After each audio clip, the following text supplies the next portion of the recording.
நேயர்களுக்கு வணக்கம். என்று நம்மோடு நேர்காணல் பேசுவதற்காக பத்திரிகையாளர் திரு சுபேர் அவர்கள் நம்மோடு இருந்திருக்கிறார். வாருங்கள், அவரோடு பேசலாம். சார் வணக்கம். வணக்கம். கரூரினுடைய துயரமான சம்பவத்துக்கு பிறகு தமிழக வெற்றி கழகத்தினுடைய தலைவர் விஜய் மக்களை சந்திப்பார் அப்படின்னு எல்லாரும் எதிர்பார்த்துட்டு இருந்தாங்க.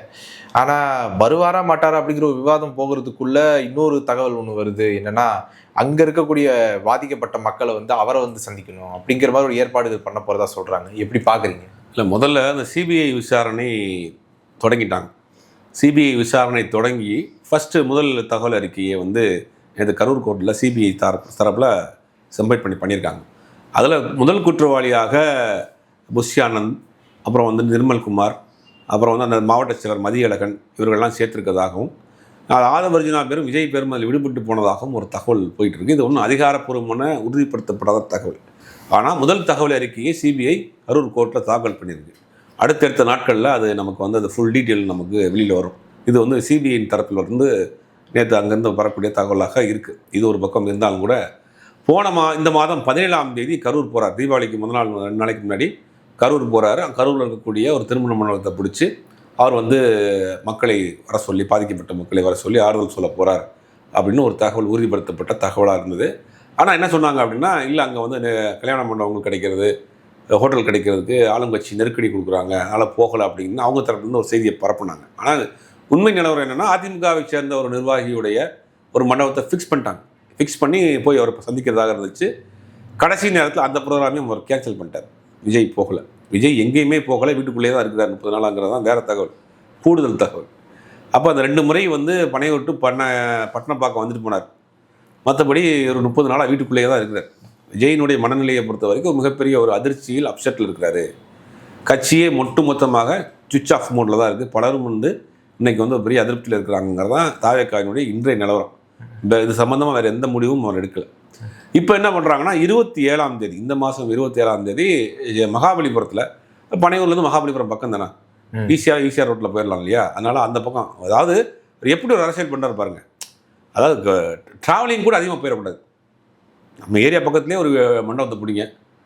நான் ஒரு 11 மணிக்கு மேலே அப்படின்னு எழுந்திரிச்சு அவங்கள பார்த்து நல்லா இருக்கீங்களா, அவங்களுக்கு கவலைப்படாதீங்க, நான் இருக்கேன் அப்படின்னு சொல்லிட்டு போயிடுவேன் அப்படின்ற மாதிரி அவர் ஒரு அரசியலை பண்ணுறாரு. அதனால் என்ன பண்ணுறாருன்னா, அங்கே இருக்கக்கூடிய 41 குடும்பத்தை சேர்ந்தவர்களை ஒரு 2-3 பஸ்ஸில் கூட்டு ஒரு 50க்கும் மேற்பட்ட ரூம் உள்ள ஒரு பெரிய ஹோட்டலில் புக் பண்ணியிருக்காங்க போல் மகாபலிபுரத்தில். அதை தங்க வச்சு அவர்களை தனித்தனியாக விஜய் சந்திக்க போகிறார், 1 to 1 சந்திக்க போகிறார், சந்திச்சு ஆறுதல் சொல்ல போகிறார் அப்படிங்கிற ஒரு தகவல் ரூம் புக் பண்ணியிருக்காங்க. இப்போ உலகத்திலேயே இப்படி ஒரு அரசியலை யாரும் பண்ணதில்லை. அவர் அப்பப்போ சொல்கிறார், நான் வர்றேன், உங்கள் விஜய் நான் வர்றேங்கிறார். வரவே மாட்டேங்கிறார் வீட்டை விட்டு. இப்போ 50 ரூம் புக் பண்ணிட்டாங்க. புக் பண்ணி 27ஆம் தேதி பண்ணுறாங்க. இதில் கூடுதல் இன்னொன்று தகவல் என்னென்னா, 27ஆம் தேதி தான் வங்கக்கடலில் ஒரு புயல் உருவாயிருக்கு. அது சென்னைக்கு ஆந்திராவுக்கு இடையில தான் கரையை கிடக்குது. இவங்க எங்கே போனாலும் பஞ்சாயத்தாக இருக்குது. இயற்கையே விளையாடுங்கும் போது என்ன செய்ய முடியும்? கால் வைக்கிற இடம்லாம் கண்ணிவெடி வச்சு போடுது. இயற்கை கண்ணிவெடி வைக்குது. இப்போ அந்த ப்ரோக்ராமும் நடக்குமாங்கிறதே சந்தேகமாக இருக்குது. அது மகாபலிபுரம் வேறு, கடல் ஓரத்தில் இருக்கக்கூடிய ஹோட்டலு. நம்ம விஜய்க்கு தாழ்மையாக ஒரு வேண்டுகோள்னா அதையும் கொஞ்சம் பரிசீலனை பண்ணுங்கள். 24ஆம் தேதி தான் சென்னைக்கும் ஆந்திராவுக்கும் இடையில் புயல் கரையை கிடக்குது. நீங்கள் வாட்டுக்கு அங்கே போகிறப்ப வேறு ஏதாவது ஆகி போச்சுன்னா இன்னும் திட்டுவாங்க.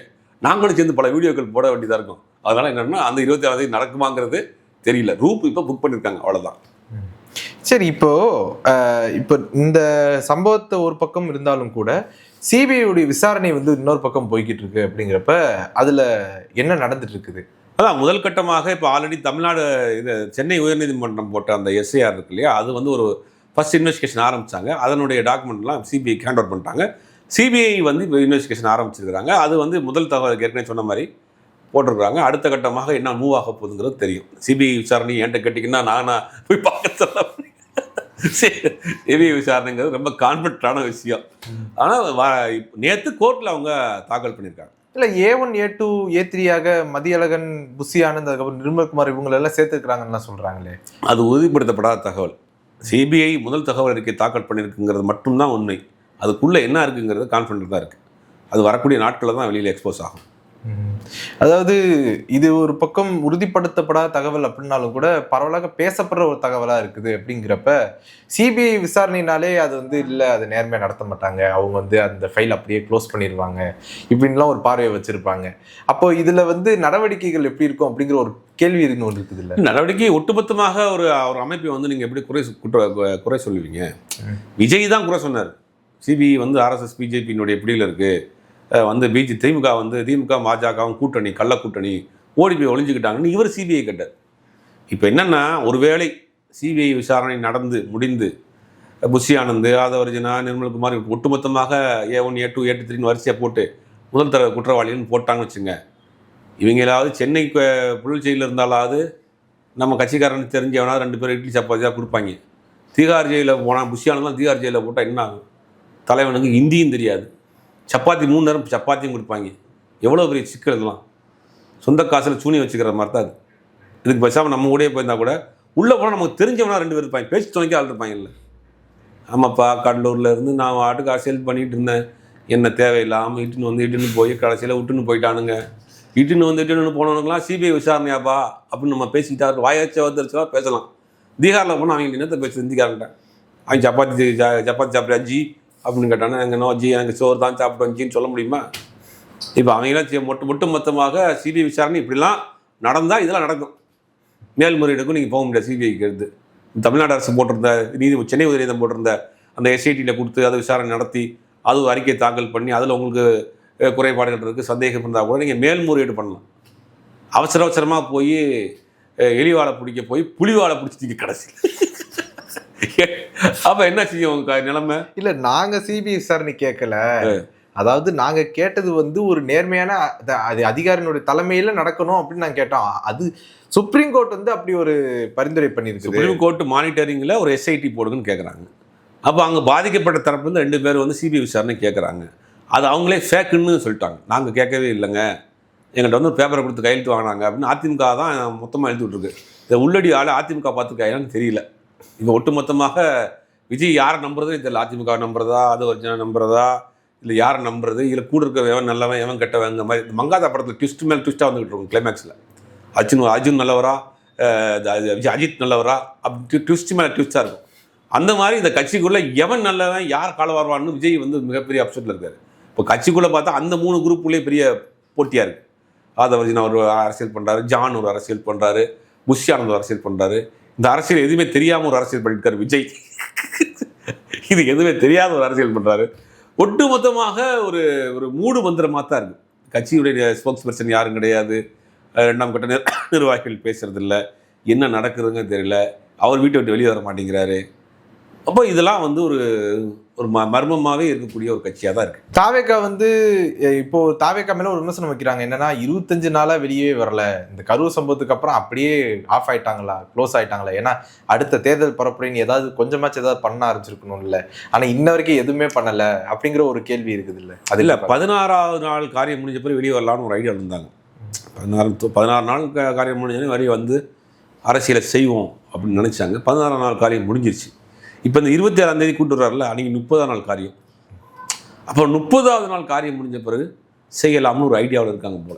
இல்லை, அப்படின்னாலும் கூட தேர்தல் பரப்புரைன்னு ஏதாவது ஒன்று முயற்சி எடுத்து ஏதாவது ஒன்று பண்ண ஆரம்பிச்சிருக்கணும். ஆனால் இன்ன வரைக்கும் பண்ணலை அப்படிங்கிறது ஒரு விமர்சனமாக போனாலும் கூட ஆதரவாளர்கள் சில பேர் இருக்கிறாங்க. அவங்களாம் என்ன சொல்கிறாங்க அப்படின்னா, தக்க சமயத்தில் விஜய் வந்து மறுபடியும் வந்து பிரச்சாரம் பண்ண ஆரம்பிப்பார், மக்களுடைய ஆதரவெல்லாம் விஜய்க்கு தான் இருக்குது, பாதிக்கப்பட்டவங்க கூட விஜய் பக்கம் தான் நிற்கிறாங்க அப்படிங்கிற மாதிரிலாம் பல பேர் பேசல. அது ஒரு நரேஷன் வந்து செட் பண்ணுறாங்க. விஜய்க்கு இந்த கரூர் சம்பவத்துக்கு பிறகு எந்த ஒரு பாதிப்பும் இல்லை, நான் விஜயே பெரிய பாதிப்புள்ளாக இருக்காருங்கிறத உண்மை. பாதிக்கப்பட்டவங்களை விட விஜய் தன் வாழ்க்கையில் முதல் முறையாக ஒரு மிகப்பெரிய ஒரு அதிர்ச்சியை சந்திச்சிருக்காரு. ஏன்னா அவர் சின்ன வயசுலேருந்து ஒரு பார்ன் வித் சில்வர் ஸ்பூன், அவர் நினச்சதெல்லாம் நடந்துச்சு. அவங்க அப்பா பார்த்துக்கிட்டாரு, படத்துக்கு வந்தார், சினிமாவுக்கு வந்தார், சினிமாவில் ஒரு 2-3 படத்துலேருந்து அப்படி பெரிய ஹீரோவை போயிட்டார். ஒரு லக்ஸுரி லைஃப்பை இந்த ஆர்ம வரை வந்து ஒரு ஒரு இழிச்சொல் கூட மேலே படாமல் வளர்ந்து வந்துட்டார். ஆனால் அந்த கரூர் சம்பவத்தில் ஒட்டுமொத்தமாக அவருக்கு ஆதரவாளராக இருந்தவர்கள், பொதுமக்கள் பலரும் விமர்சனத்தை வந்து அவரால் தாங்கிக்கிற முடியல. பாதிக்கப்பட்டது கரூர் மக்களை விட விஜய் தான் பெரிய பாதிக்கப்பட்டு முடங்கி கிடக்கிறார். இப்போ அதுலேருந்து அவர் மீண்டும் அரசியல் களத்துக்கு வருவாரா, அரசியல் செய்வாரா அப்படிங்கிறது தெரியல.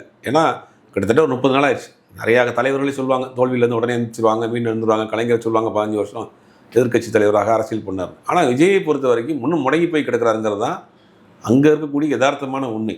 இதுலேருந்து எப்போ மீண்டும் எழுந்து வர போகிறார், மீண்டும் அரசியல் பண்ண போகிறாரா, இல்லை வேறு படத்துக்கு அடுத்து நடிக்க போகிறாரா அப்படிங்கிறதெல்லாம் வந்து இன்னும் கொஞ்ச நாளில் வெட்ட வெளிச்சமாக தெரியும்.